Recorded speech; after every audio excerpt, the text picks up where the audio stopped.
Hello friends, कैसे हैं आप सभी। आशा करते हैं आप बहुत अच्छे होंगे। आज हम देखेंगे एक सीडीपी का नया टॉपिक जिसका नाम है बुद्धि, इंटेलिजेंस। ये देखो, यूपी टेट 2026 में होने वाला है, जुलाई में पेपर। उसमें बहुत इंपॉर्टेंट है, यहाँ से 2 या 3 प्रश्न जरूर पूछे जाएंगे। ठीक है, अगर आप नए हैं चैनल पर तो चैनल को सब्सक्राइब कर लीजिए, बेल आइकन को प्रेस कर लेना। ठीक है, चलिए शुरू करते हैं। बुद्धि, देखो बुद्धि क्या है। बुद्धि मनुष्य की वह मानसिक शक्ति या क्षमता होती है जिसके द्वारा वह सीखता है, कुछ समझता है, तर्क करता है और समस्याओं का समाधान खोजता है या ढूंढता है। ठीक है ना। बुद्धि व्यक्ति को नई परिस्थितियों के साथ समायोजन करने में सहायता करती है या फिर उसकी मदद करती है। ठीक है, यहाँ से देखो ये पॉइंट है वो सीधा सीधा पूछा जाता है। यह जन्मजात एवं अर्जित दोनों कारकों पर निर्भर करती है, मतलब इसको दोनों कारक प्रभावित करते हैं। ठीक है, ये पॉइंट सीधा सीधा पूछा जा सकता है, तो आपको ये पॉइंट अच्छे से याद रखना है, इंपॉर्टेंट पॉइंट है। चलिए देखिए, कुछ महत्वपूर्ण बातें लिखी हैं इसमें। बुद्धि एक मानसिक योग्यता है, ये तो हमने पढ़ चुके हैं अभी। बुद्धि का संबंध सीखने से, तर्क करने से और निर्णय लेने से, ये भी सही अच्छी बात है। बुद्धि का विकास वंशानुक्रम और वातावरण दोनों पर निर्भर करता है। देखो ये बात ऊपर वाली बात सेम हो गई, डबल आया, इसका मतलब बहुत इंपॉर्टेंट है। जन्मजात होता है, वंशानुकृत, जन्मजात यानी वंशानुकृत में हो गया, और अर्जित यानी वातावरण हो गया। ठीक है, दोनों ही बात इसमें आ गई। एक तो बुद्धि का विकास वंशानुक्रम होता है और वातावरण दोनों पर निर्भर करता है। ठीक है, ये इंपॉर्टेंट पॉइंट है इसमें। चलिए देखिए आगे, बुद्धि की कुछ परिभाषाएं। परिभाषाएं आपको पता है, ये यूपी टेट का पेपर है, ये सी टेट नहीं, यूपी टेट है। तो यूपी टेट में सीधे के सीधे फैक्ट पूछ लिए जाते हैं। परिभाषा सीधी लिखी होगी, बताओ किसकी परिभाषा है। ऐसे बुद्धि निर्णय, समझ और तर्क करने की क्षमता है, ये विनय की परिभाषा है, तो आपको ऐसी की ऐसी याद करनी है। टर्मैन की परिभाषा क्या है, बुद्धि अमूर्त विचारों को समझने में सहायता करती है, यानी बुद्धि है वो अमूर्त विचारों को समझने की क्षमता होती है। स्टर्न ने क्या बोला है, नई परिस्थितियों में समायोजन करने की जो सामान्य योग्यता होती है वही बुद्धि है, ये स्टर्न ने बोला है, विलियम स्टर्न ने। ठीक है, तो ये जैसी परिभाषा लिखी हुई है वैसी ही आपको याद करनी है, सीधी परिभाषा पूछी जा सकती है। एक और है अपनी वैसलर, डेविड वैसलर है। उद्देश्यपूर्ण कार्य करने, तर्कसंगत सोचने, वातावरण के साथ प्रभावी ढंग से व्यवहार करने के समग्र क्षमता को बुद्धि कहते हैं। ठीक है, ये किसने बोला है, वैसलर ने बोला है। ठीक है, ये पॉइंट आपको याद रखना है। नेक्स्ट, परीक्षा उपयोगी कुछ इंपोर्टेंट पॉइंट है, उनको याद करना। ये तीनों पॉइंट बहुत इंपोर्टेंट है, तीनों ही पॉइंट इंपोर्टेंट है। बुद्धि परीक्षण के जनक कौन है, अल्फ्रेड बिने है। आईक्यू शब्द का प्रतिपादन है वो विलियम स्टर्न ने दिया है। और स्टैनफोर्ड बिने, देखो इसमें बिने शब्द आ रहा है लेकिन ये टर्मैन का है ये। ठीक है ना, स्टैनफोर्ड बिने बुद्धि परीक्षण है वो टर्मैन का, अच्छे से याद रखना है। ठीक है, इंपोर्टेंट पॉइंट है, परीक्षा की दृष्टि से बहुत इंपोर्टेंट है तीनों। चलिए नेक्स्ट देखते हैं। बुद्धि की कुछ विशेषताएं, ये हम तुम पढ़ चुके हैं वैसे, फिर भी देख लेते हैं। सीखने की क्षमता होती है बुद्धि, सही है। तर्क करने की क्षमता होती है, समस्या समाधान क्षमता होती है, निर्णय लेने की क्षमता होती है, अमूर्त चिंतन होता है, वातावरण से समायोजन करता है। ये बुद्धि कुछ विशेषता है। ठीक है, चलिए नेक्स्ट, कुछ महत्वपूर्ण पॉइंट लिखे हुए हैं। बुद्धि जन्मजात होती है, ये दूसरी तीसरी बार पढ़ रहे हैं। ठीक है, बहुत इंपॉर्टेंट है। बुद्धि जन्मजात होती है परंतु वातावरण से विकसित होती है, यानी दोनों पर निर्भर करती है, जन्मजात और वातावरण। ठीक है, दोनों पॉइंट आपको याद रखने हैं। प्रत्येक व्यक्ति की बुद्धि है वो अलग अलग होती है। बुद्धि के कुछ सिद्धांत हैं, ठीक है ना, इसमें कुछ इंपोर्टेंट है, बहुत महत्वपूर्ण है सिद्धांत, वो मैंने लिए हैं, उनको सीखेंगे। स्पीयरमैन और का द्विकारक सिद्धांत, देखो ये टेट की परीक्षा सीधा सीधा पूछा जा सकता है कि द्विकारक सिद्धांत किसने दिया, तो सीधा उत्तर होगा स्पीयरमैन ने दिया। ठीक है ना, आगे बात समझ में। इसके विचार क्या थे, स्पीयरमैन के अनुसार बुद्धि दो कारकों से मिलकर बनी होती है। कौन कौन से कारक है वो चलो देखते हैं।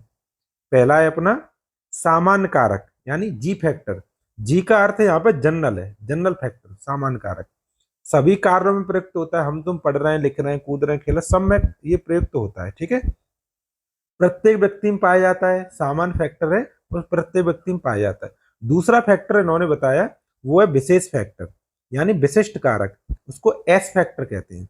ठीक है ना, किसी विशेष कार्य के लिए आवश्यक होता है ना, और अलग अलग कार्यों में अलग अलग होता है। मान ली मुझे गणित सीखना है तो उसमें अलग फैक्टर यूज होगा, संगीत सीखना उसमें अलग फैक्टर होगा। समझ में आ रहा है कि नहीं यार, इस तरह से होता है। तो देखो इसमें एक उदाहरण लिखा है बहुत अच्छा, गणित में अच्छा व्यक्ति है, कोई स्टूडेंट है वो गणित में अच्छा है आवश्यक नहीं है वो संगीत में भी अच्छा हो, क्योंकि उसका जो विशिष्ट फैक्टर है वो सबके लिए अलग अलग होता है। गणित के लिए अलग है, संगीत के लिए अलग है। ठीक है, आगे बात समझ में आपके। चलो अगला देखें, थॉर्नडाइक का बहुकारक सिद्धांत। बहुकारक सिद्धांत किसने दिया? सीधा सीधा आंसर हम बता सकते हैं, थॉर्नडाइक ने दिया। ठीक है ना, आगे बात समझ में। इनके विचार क्या थे? बुद्धि अनेक स्वतंत्र क्षमताओं का समूह होता है, कोई एक सामान्य बुद्धि नहीं होती, अनेक बुद्धि होती है। ये किसने बताया? थॉर्नडाइक ने बताया। ये बातें आपको याद रखनी है। ठीक है, चलिए देखो, बुद्धि के इन्होंने जो प्रकार बताए थे वो 3 प्रकार बताए थे। पहला प्रकार अमूर्त बुद्धि, प्रतीकों को, शब्दों को, संख्याओं को समझना, ये अमूर्त बुद्धि के अंतर्गत आता है। फिर दूसरा है मूर्त बुद्धि, यानी वस्तुओं को, मशीनों को प्रयोग, उनका प्रयोग करना या फिर उनकी बातें समझना, मूर्त बुद्धि के अंतर्गत आता है। फिर अगला है सामाजिक बुद्धि, लोगों के साथ व्यवहार करने की क्षमता होती है, वो सामाजिक बुद्धि के अंतर्गत आती है। ठीक है ना, ये थॉर्नडाइक ने बताई तीनों प्रकार की बुद्धि। चलो नेक्स्ट देखते हैं आगे। आगे एक महत्वपूर्ण पॉइंट दिया है, सामाजिक बुद्धि की अवधारणा वो थॉर्नडाइक ने दी है। ये पॉइंट आपको याद रखना है। ठीक है, आगे थरस्टन का समूह कारक सिद्धांत, इन्होंने बहुत सारी बुद्धियों का समूह बताया। ठीक है, थरस्टन ने तो इन्होंने मानसिक, जो प्राथमिक मानसिक योग्यता है उनके बारे में बताया। ठीक है, तो देखो कितने प्रकार की बताई? 7 प्रकार की बताई गई। उन्होंने प्राथमिक मानसिक योग्यताएं वो 7 प्रकार की बताई गई। इसको परीक्षा में ऑड वन आउट में पूछ सकता है कि इनमें से निम्नलिखित में थरस्टन की मानसिक योग्यता नहीं है, ऐसे पूछा जा सकता है। तो आपको ओरल ऐसे याद रखना है, शब्द बोध है, शब्द प्रवाह है, संख्यात्मक योग्यता है, स्थानिक योग्यता है, स्मृति है, तर्क संगत है ना, और प्रतीक्षीकरण गति है। तो इनमें से 3 तो देगा, एक नहीं देगा, उसी को पूछेगा। ठीक है ना, ये क्वेश्चन इस तरह से आ सकता है। आगे बात समझ में। चलिए नेक्स्ट देखो, आगे लिखा भी है, थरस्टन ने 7 प्राथमिक मानसिक योग्यताओं का वर्णन किया है। ठीक है, इनको आपको एक नजर में याद रखना है बस। आगे गिलफोर्ड का त्रिआयामी सिद्धांत, इनका भी इसी तरह से पूछा जा सकता है। त्रिआयामी सिद्धांत यानी कौन कौन से 3 आयाम दिए इन्होंने, कौन कौन से 3 आयाम दिए। एक चौथा ऑप्शन दे देगा, जो नहीं दिया होगा उसी को पूछेगा। ठीक है ना, तो देखो 3 आयाम कौन कौन से, उनको हम एक नजर से देख ले रहे हैं। पहला संक्रिया ऑपरेशंस, फिर है विषय वस्तु, और तीसरा है प्रोडक्ट यानी उत्पाद। ठीक है, आगे बात समझ में। चलिए नेक्स्ट, कैटल का सिद्धांत। देखो कैटल ने बहुत अच्छी बातें बताई, इनको बहुत अच्छे से पढ़ना है और याद भी रखना है, यहाँ से क्वेश्चन आ सकता है। तो इन्होंने जो बुद्धि के प्रकार बताए उसमें पहला है तरल बुद्धि, यानी ये जो बुद्धि होती है वो जन्मजात होती है, नई समस्याओं का समाधान करने में सहायता करती है, ये जन्मजात होती है तरल बुद्धि। ठीक है, एक और इन्होंने बताई दूसरी, वो है स्फटिकीकृत बुद्धि, यानी क्रिस्टलाइज, याद कर सकते हैं, क्रिस्टलाइज इंटेलिजेंस है ना। ये अनुभव के अनुसार आती है, जैसे जैसे हम काम करते हैं, व्यवहार करते हैं समाज में, है ना, उससे धीरे धीरे आती है, शिक्षा से प्राप्त होती है ये बुद्धि। ठीक है ना, इन्होंने 2 प्रकार की बुद्धि बताई कैटल ने, कौन कौन सी? एक तो क्रिस्टलाइज इंटेलिजेंस, एक फ्लूइड इंटेलिजेंस यानी तरल बुद्धि। इनको अच्छे से दोनों को याद रखेंगे। ठीक है, ये दोनों बताई गई। बुद्धि लब्धि का सूत्र लिखा गया है, ये देखो आईक्यू को मानसिक योग्यता, जो मानसिक योग्यता होती है वो वाली, मेंटल एबिलिटी है ना, आयु है ना, और एक क्रोनोलॉजिकल आयु होती है, और 100 से मल्टीप्लाई करती है, बस आईक्यू आ जाता है अपना। ठीक है, अब देखो एक क्वेश्चन भी हल करके दिखाता हूँ आपको। एक व्यक्ति है, इसमें थोड़ा ये भी बताया गया है कि मानसिक आयु क्या होती है, व्यक्ति की बौद्धिक क्षमता की जो आयु होती है वो मानसिक आयु कहलाती है। ठीक है, बौद्धिक क्षमता के अनुसार। और जो जन्म से अब तक की आयु होती है, जन्म से अब तक की आयु, वो वास्तविक आयु कहलाती है। ठीक है, ये क्वेश्चन देखो, एक मैंने उदाहरण लिया है कि एक व्यक्ति की जो मानसिक आयु 12 वर्ष है, मानसिक आयु, आयु याद करना है हमें, आयु याद करना है, तो मानसिक आयु 12 वर्ष है, तो मानसिक आयु ऊपर लिखी जाती है। ठीक है, और वास्तविक आयु 10 वर्ष है, वो हम नीचे लिखेंगे और गुणा 100 करेंगे। ठीक है, इसको कैलकुलेट करेंगे, ऐसे 0 0 कट जाएगा, और 12 धाम 120, तो 120 आईक्यू आ जाएगा, मतलब प्रखर बुद्धि आएगी इसकी, है ना। आगे देखेंगे इसको भी प्रखर है या कैसी है ना। देखो टर्मन के अनुसार, जो टर्मन के अनुसार है वो बुद्धि लब्धि का वर्गीकरण किया था उन्होंने, आईक्यू को अलग अलग श्रेणियों में विभाजित किया था। तो उस हिसाब से इस टेबल को अच्छे से याद करेंगे। मैं 100% दावे के साथ कह सकता हूँ कि यहाँ से एक क्वेश्चन जरूर आएगा। ठीक है, देखो तो इसको नीचे से याद कराएं, ऊपर से नहीं, नीचे से याद करो। 70 से कम आईक्यू लेवल होगा, वो कैसा होगा, जड़ बुद्धि होगी उसकी, यानी बौद्धिक रूप से कमजोर व्यक्ति होगा, कमजोर छात्र होगा, ठीक है। और जो 70 से 79 के बीच जाएगा वो सीमांत होगा, अल्प बुद्धि होगी उसकी, ठीक है। और 80 से 89 तक रहेगा वो मंद बुद्धि होगा, ठीक है। और 90 से और 109 के बीच में होगा सामान्य बुद्धि होगा। 110 से 119 होगा वो उच्च बुद्धि होगी, प्रखर बुद्धि, तीव्र बुद्धि ऐसे कह सकते हैं, ठीक है। 120 से 140 के बीच में होता है वो उत्कृष्ट बुद्धि बुद्धि कहलाती है उसकी, प्रखर बुद्धि कहलाती है, ठीक है। और 140 से ऊपर होता है कोई बालक जिसका आईक्यू लेवल 140 से ऊपर, वो प्रतिभाशाली कहलाता है, ठीक है। तो ये पॉइंट आपको याद रखने हैं, सारी बातें याद रखनी है, यहाँ से एक क्वेश्चन जरूर पूछा जाएगा। चलिए नेक्स्ट, बहुआयामी बुद्धि सिद्धांत, ये किसने दिया, ये हार्वर्ड गार्डन ने दिया, ठीक है। ये सीधा सीधा पूछा जा सकता है कि बहुआयामी बुद्धि का सिद्धांत किसने दिया, तो सीधा उत्तर होगा अपना हार्वर्ड गार्डन ने दिया था, ठीक है। उन्होंने क्या क्या बातें बताई वो हम चर्चा करते हैं। तो पहला लिखा है प्रत्येक व्यक्ति में कई प्रकार की बुद्धियां होती हैं, ये हार्वर्ड गार्डन ने बताया। सभी बच्चों का केवल आईक्यू के आधार पर आकलन नहीं किया जा सकता, ये भी अच्छी बात है, सही बात है। प्रत्येक बालक किसी न किसी क्षेत्र में प्रतिभाशाली होता है, ये बात सही है। देखो कोई बालक मान ली खेल में पिछड़ा हुआ है, खेल नहीं पाता, लेकिन वो शायद संगीत में अच्छा हो, ठीक है ना। कोई बालक मान ली गणित नहीं जानता, हो सकता है वो साइंस अच्छी जानता हो, तो ऐसा भी हो सकता है, ठीक है। ये किसने बताया सभी बातें, ये हार्वर्ड गार्डन ने बताई थी। इन्होंने देखो, अब यहाँ से बात इनकी आगे बढ़ती है कि इन्होंने जो बुद्धि है वो 8 भागों में विभाजित की थी, ठीक है ना। तो 8 प्रकारों को एक एक करके देखें। पहला इसमें भाषाई बुद्धि, इनमें भाषा का जिन छात्रों में भाषा का विकास अधिकतर होता है ना, भाषा का प्रभाव अधिक होता है, जैसे लेखन करें, भाषण, कविता, इसका प्रभाव ज्यादा होता है। कौन कौन से लोग इसमें शामिल होते हैं, लेखक शामिल होते हैं, कवि शामिल होते हैं, पत्रकार शामिल होते हैं, ठीक है। जिन छात्रों में भाषाई बुद्धि का विकास अधिक होता है वो इन इन क्षेत्रों में चले जाते हैं, ठीक है। ये बात है, इस तरह समझ सकते हैं आप, ठीक है। दूसरा तार्किक या गणितीय बुद्धि, जिन छात्रों में तर्क करने की क्षमता होती है, गणना करने की क्षमता अधिक होती है, समस्या हल करने की क्षमता होती है, वो अधिकतर गणितज्ञ या फिर वैज्ञानिक बन जाते हैं, ठीक है ना। तीसरा पॉइंट है दृश्य स्थानिक बुद्धि, है ना। जैसे चित्र, मानचित्र को समझना है, दिशा का ज्ञान होना है, ऐसे लोग होते हैं, ऐसे छात्र होते हैं वो वास्तुकार बनते हैं या फिर चित्रकार बनते हैं, ठीक है।